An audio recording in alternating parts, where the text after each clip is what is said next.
ಸಮಯದಲ್ಲಿನೂ ಮನುಷ್ಯರು ಇರ್ತಾರೆ ಅವ್ರ ಹೆಲ್ಪ್ಗೆ, ಗೈಡೆನ್ಸ್ಗೆ ಅಂಥದ್ದು.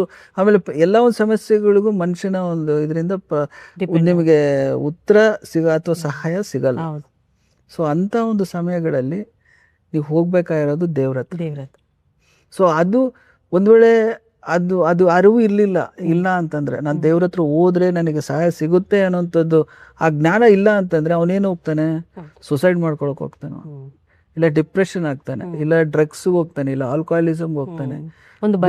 ಎಲ್ಲ ಒಂದು ಮಾನಸಿಕವಾಗಿ ಬಲ ಇರಲ್ಲ ಅವನಿಗೆ. ಏನಂದ್ರೆ ಪರಿಹಾರ ಬೇಕು. ಸೊ ಆ ಪರಿಹಾರ ಈ ಲೋಕ ಏನ್ ಕೊಡಕ್ ಸಾಧ್ಯ ಎಲ್ಲ ಸೊ ಹಂಗಾಗಿ ಅಂತ ಒಂದು ಸಿನಾರಿಯೋ ಬಂದಾಗ ಅವನಿಗೆ ದೇವ್ರು ಅಂತ ಕಾಣಿಸ್ಬೇಕು ಅವನಿಗೆ.